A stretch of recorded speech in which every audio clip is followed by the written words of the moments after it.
Murphy and Cortez Masto. In our caucus room today, there was a lot of anger, frustration, deep disappointment in our Republican colleagues. For months, from this very spot, this podium, right here, we heard Republicans over and over again say the border is an urgent crisis. They called it an emergency. They said it must be fixed.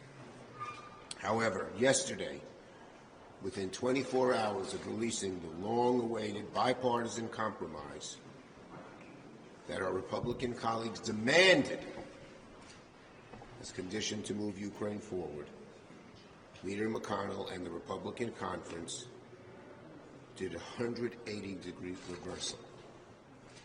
They were quaking at the knees at the fear of Donald Trump. If there's two words that describe why this, one of the most important pieces of legislation to come before us in a very long time, failed, it is Donald Trump. And second, it's the inability of Republican congressmen and senators to resist his bullying, even though they know he's wrong. Even though they know he's wrong. It's a bad moment for the Republic.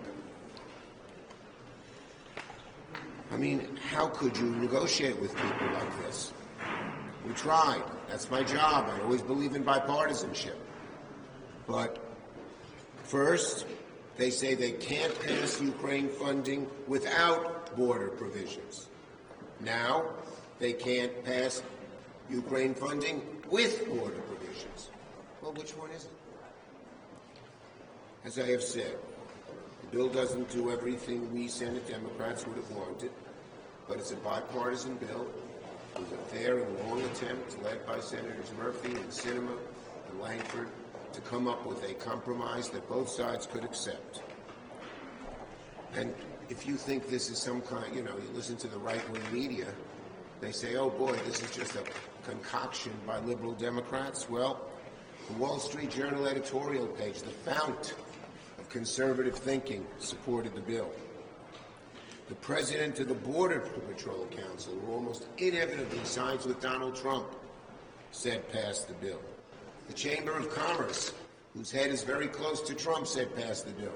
Any objective observer who cares about this country, its security, its future, said pass the bill. But not our Republican colleagues. Not our Republican colleagues. They kept moving the dates back. Just get it done by Christmas. Oh, at Christmas we need more time. Lindsey Graham said we need a delay at Christmas and get the president involved. We delayed till Christmas. We got the president involved. Still voting no. Still voting. And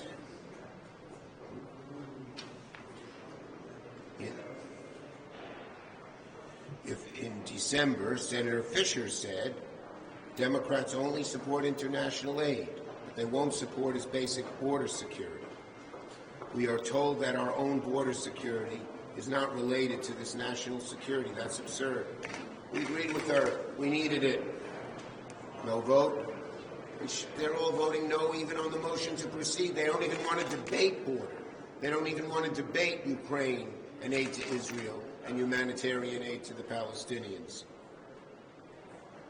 When President Trump came along and said he didn't want to solve the border problem, that he wanted it as a campaign issue, Speaker Johnson obediently changed his tune. Because you may remember, with our appropriations bills, for example, we were going to marry that to border security.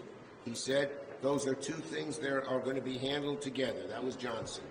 Now he says they should be separate. So, I'd like to address some of the Republican claims right here, right now. They want amendments? Go on the bill. We'll give you amendments. If they want some time, go on the bill. We can spend time debating it. But vote no says you don't even want to debate or move forward on the bill. It's a rejection. A rejection totally that flies in the face of what the American people want. Totally. They wanted 72 hours. Many of the people who signed the letter saying give us 72 hours came out against the bill long before the 72 hours was up. So, to the Republicans, we'll give you amendments. We will give you some time. Stay here as long as it takes. We feel it's so important. But go on the bill. Vote yes, and we can debate. I yield to Senator